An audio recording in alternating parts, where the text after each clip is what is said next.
My husband turns pale at his 7-year-old niece's spoken remarks. What is the sad truth that is hidden in the new house? Jasmine, I think you should reconsider this house. There's hidden sadness here, my sister Ariana said, her voice laced with worry. A few days after my wedding party and moving into our new house, I invited Ariana and her daughter Maria over for a visit. It was during that visit that Maria made her cryptic remark. "Hey now, a kid shouldn't be suddenly telling scary stories like that," my husband Jason exclaimed, clearly spooked. I thought he was just easily frightened, taking a child's words too seriously. But there was another reason he was so unnerved. I'm Jasmine, a 27-year-old pharmacist. My sister Ariana lives nearby, so I often babysit and look after her daughter Maria. Because of this, Maria has taken a shine to me. She's such a sweet girl. Every time Ariana comes to pick her up, she tells me, "You're the one who asked me to watch her, but you spoil her way too much." Of course, when I'm babysitting Maria, Ariana always reminds me, "I've told you so many times that you can't just coddle kids when raising them." But I jokingly brush it off, figuring child-rearing guidance is a mother's responsibility. That's my usual routine. Ariana works as a busy nurse. Since she's assigned to the well-paying inpatient ward, she regularly works night shifts too. I'm a pharmacist at an outpatient pharmacy, so my hours are set, and I don't have overnight shifts. When the pharmacy is closed, I have the day off, and I never get called in suddenly due to staff shortages.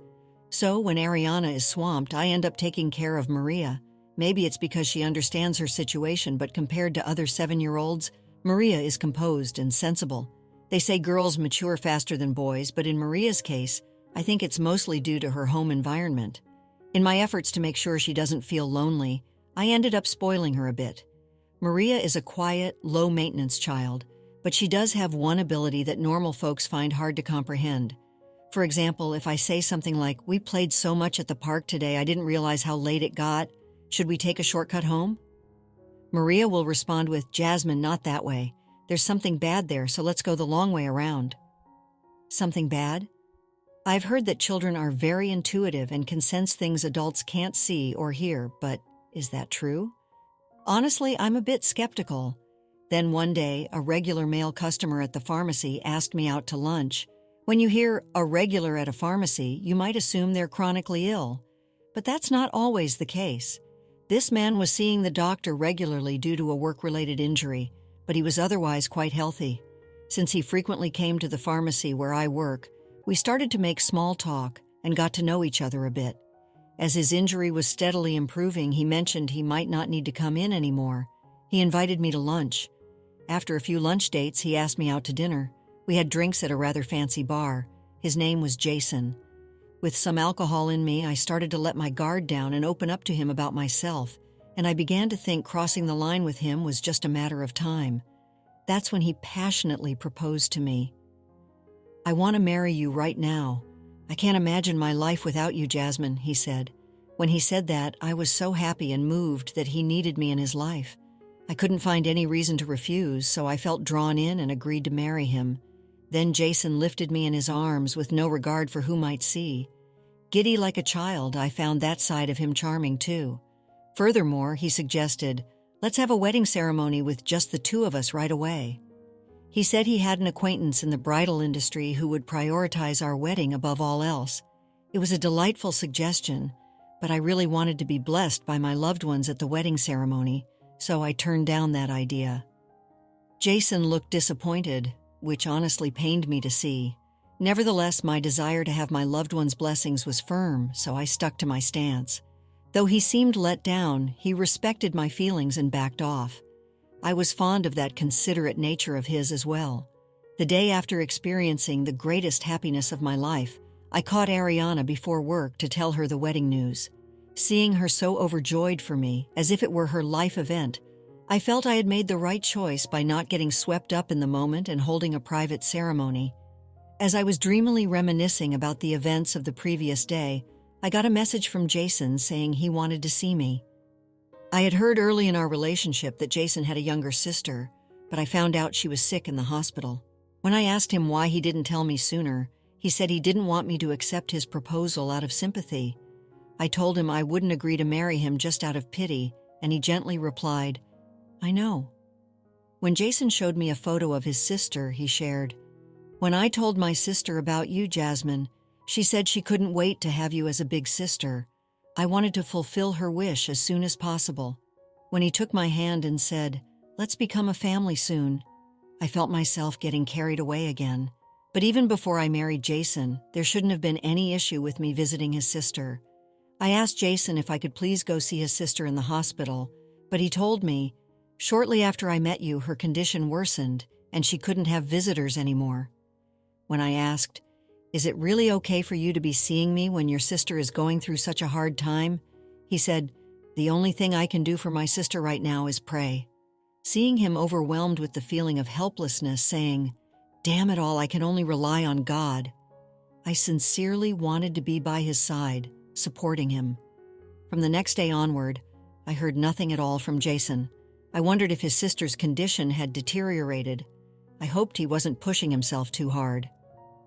About 3 days passed like this, and then Jason showed up at the pharmacy with his usual cheerful demeanor. When he said, 'I could have emailed you, but I wanted to see your face in person,' that was more than enough for me. We made plans to meet up after we both finished work. I headed to our meeting spot at the appointed time to find Jason waiting for me. He explained that his sister's condition had worsened, so he had been by her side constantly the past few days, just as I had guessed. Visitors outside of the family still weren't allowed, but her condition had stabilized, which was a relief to hear. Furthermore, he handed me a letter. He said it was entrusted to him by his sister. I must have looked confused, wondering how she could write a letter in her poor state of health. Picking up on what I was thinking, Jason added, "Apparently she wrote it without me knowing." Jason shyly confessed, "Actually, I was drawn to you long before we started dating." In other words, it seems he had told his sister about me even before we were a couple. The letter was filled with heartfelt wishes, hopes that her brother's love would be realized, that she would be happy to have me as a big sister soon, wondering if she could be the flower girl at our wedding party. Fighting an illness must be agonizing, so painful that you don't have the energy to think of others. Yet, reading those words about her feelings toward her brother and me, his girlfriend, I couldn't stop the tears from falling. "Let's get married soon," I said to Jason with conviction. In reality, it would be extremely difficult for his sister to attend our wedding party, but I wanted to let her witness her beloved big brother's special day. I managed to get the name of the hospital where she was staying out of him. I found out that there was a wedding venue near that hospital. It would be a bit of a stretch, but I thought if we held our wedding party there, maybe his sister could feel like she was in attendance, even just faintly, making it out from her hospital room or the rooftop. I shared this idea with him. Jason seemed deeply moved that I was thinking so much about his sister. Of course, he agreed, and we quickly set a date as we hurriedly made wedding preparations. Jason suddenly came to me with a concern. His sister's condition had deteriorated again, and she urgently needed surgery. The surgical costs were going to be higher than anticipated, so he wanted to allocate the money he had saved for our wedding expenses toward the surgery instead. In the first place, I wondered if it was the right mindset to hold a wedding party when his sister was in that state, so I suggested, "Why don't we just postpone our wedding party until after your sister's surgery when things settle down?" But he responded, "No, if she finds out our wedding party was delayed because of her, she'll feel so guilty that even a curable disease won't get better." I was at a loss for words after he said that. In the end, we decided to proceed with the wedding party as scheduled. We resolved that I would cover the full cost of the wedding party up front, and we would split it halfway after he finished paying his sister's surgical expenses. Jason and I proceeded with our wedding preparations, but the truth is we hadn't completed the legal marriage registration yet.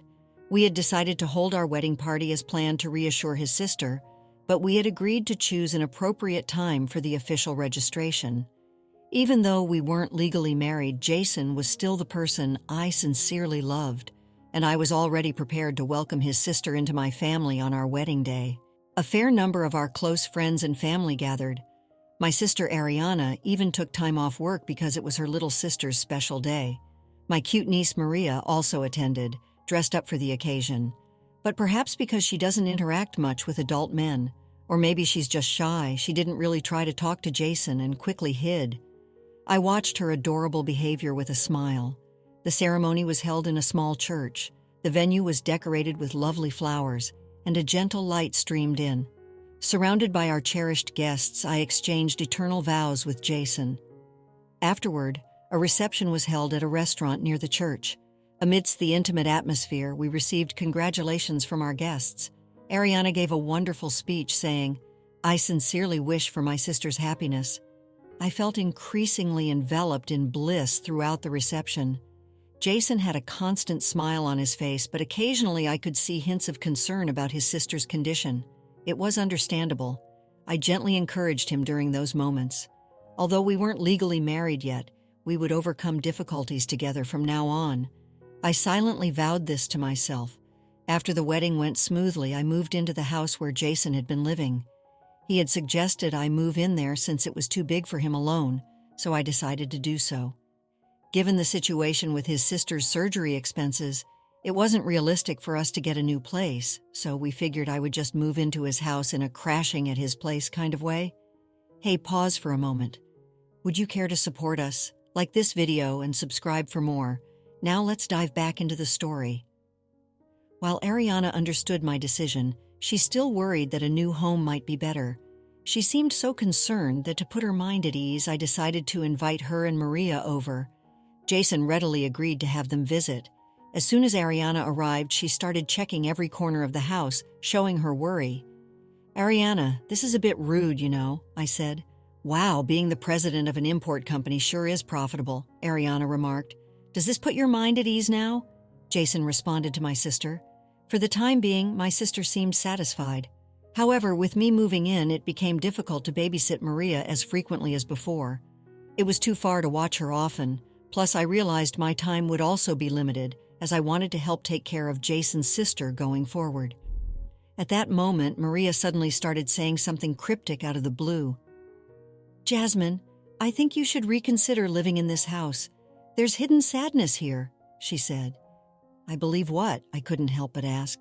"Because there's already a woman living here," Maria stated clearly.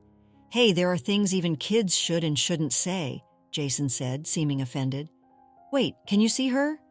I felt bad for Jason, but I asked Maria. When she confidently answered, "Yes," Jason's anger from a moment ago disappeared, replaced by sudden fright. Seeing Jason like that, I felt the need to explain and smooth things over. "Maria is very intuitive. Are you perhaps not good with spiritual stuff?" I asked. "That's not it, but don't just start telling ghost stories out of nowhere," Jason said, still seeming spooked. "It's not a ghost story, you know. It's someone you know well. A woman with long hair, always tied back. She has narrow eyes and a mole near her eye," Maria said. The color drained from Jason's face. He was freaking out from fear, but it seemed like there was more to it than that. What convinced me of this was Maria's next words. "Hey, what's your real name? You use so many different names that I forgot," she said. Jason raised his voice, though trembling. "Shut up, you damn brat! Don't say such nonsense!" "Hey, don't take it out on Maria," I said. I felt that what Maria was saying was true. "Shut up!" Jason shoved me. It didn't seem like he was just panicking from fear after all. No matter how strange Maria's words may be, they always end up being right. I whispered to Ariana, asking her to check inside Jason's bag. In the meantime, I decided to back down for now to distract Jason. "I'm sorry, Maria said some rude things, didn't she?" I said. "Yes, as long as you get it." "Geez, what an unpleasant experience on my precious day off," Jason said, glaring at Maria. But she glared right back, unfazed. She nonchalantly turned away. "You're right, you have a long business trip starting tomorrow," I said, as I tried to appease Jason with considerate words. His anger seemed to gradually subside. The topic shifted to what souvenirs I might like, but that didn't last long. Ariana had found a driver's license in Jason's bag, but the name on it was one I didn't recognize. Moreover, several cell phones came out of his bag. "Jasmine, this guy might be trouble. Aren't these burner phones?" Ariana said. "Burner phones, like the ones often used in scams and stuff." "Exactly. Contracted under other people's names or fake identities. It's illegal," I said. "So what if they are? Thanks to that, you get to eat fancy meals and enjoy rich dates, don't you?" Jason seemed to imply that I was also complicit. "Don't screw with me! My sister is nothing like a scumbag like you," Ariana yelled at Jason. "The woman is clinging to her brother's body like she'll never let him go." Maria started talking again. "Huh, don't spout nonsense, you damn brat," Jason said. Jason seemed to be brazenly confronting us now that his true nature was being exposed, yet he showed no signs of running away. Likely confident he wouldn't be caught, he appeared so composed. I thought he might be internally laughing at us, but the next moment he found himself in a bind. Police, several officers, barged in and surrounded Jason after finding the driver's license. Ariana had immediately contacted the police. She waited a bit to buy some time before informing me that the license had been found. By that point, the police had already arrived, so the conversation currently unfolding was completely known to them. Several women had already filed police reports, and their descriptions closely matched Jason's appearance. Jason was swiftly taken into custody by the police. I simply stood there dazed as he was led away. Later, during police questioning, Jason readily admitted to his crimes, either because he had given up or because he calculated that confessing would lighten his sentence. It seems he had also been planning to scam me into marriage and take my money. The surgical expenses for his possibly non-existent sister were likely part of that scheme. Furthermore, Jason had a past incident where he ended up killing a woman he was dating after an argument. The cause of the argument was the result of him stopping her from going to the police after she learned about his true nature. But I couldn't help but wonder why he suddenly confessed to this now. The police officer explained that to me as well. The night Jason was arrested, he woke up in agony in the holding cell to find long strands of hair wrapped around his neck. He confessed because he thought she would curse him at this rate, the officer said. When I asked if the hair was real, they laughed and said, "Of course not. He also insists there are finger marks on his neck, but he's the only one who can see them. Sometimes people try to escape reality like that," the officer said. But recalling the image of the woman Maria had described in front of Jason, I felt a chill run down my spine. Based on Jason's confession, the investigation proceeded, and the skeletal remains of a woman were discovered in a mountain. It made the news, and when a photo of the woman's face was released, she matched the appearance Maria had described. Both Ariana and I came to fully believe in Maria's abilities. Jason's fraud case also made the news, and more victims started coming forward. There seemed to be many more crimes yet to be uncovered. He would likely spend a long time behind bars with heavy charges, and every day in prison, he's said to be constantly terrified of the woman's ghost. I could only be appalled at my lack of judgment for even considering marrying such a man. After the trial for the case in which I was a victim concluded, and I was finally free from all of it, I felt completely done with marriage. I moved back to a place close to where Ariana and Maria lived, so I started frequently looking after Maria again, just like before. Several months passed. That day I took Maria to a Halloween festival being held in the area. As I was walking hand in hand with Maria, who was dressed in an adorable doll-like costume, a wallet fell out of the pocket of the man walking in front of us. I picked it up and called out to the man, but he didn't seem to hear me over the surrounding noise. I scooped Maria up and jogged to catch up with him, handing him the lost item. The man was a pleasant person and thanked me sincerely. We ended up chatting for a bit, hitting it off right away. In the end, he ended up joining us and enjoying the festival that day. "That's great, Jasmine. You and that man have been connected since before you were born," Maria said. "Maria, what are you saying now?" "Geez," I said as I blushed bright red at Maria's words. He also turned red, going along with it. "You never know where you might find a new encounter," I said. I had a feeling this could be a new romance. Let's conclude the story shortly. The man, whose name was Jordan, was indeed a new encounter for me. He was kind and funny and shared my love for Maria. We started dating, and as time went on, I realized that Jordan was everything Jason wasn't. He was honest, genuine, and truly loved me for who I was. Maria, ever the insightful child, was right. Jordan and I were connected before we were born, and our connection blossomed into a beautiful love story. I learned that sometimes, even in the darkest of times, when you least expect it, life can surprise you with unexpected happiness. And in the end, it was Maria, the little girl who saw the hidden sadness, who led me to the true love I had been searching for. After experiencing the full journey of our story, we'd love to hear your thoughts. How did the story resonate with you? Don't forget to like, subscribe, and stay blessed. Thank you for watching, and see you in the next story.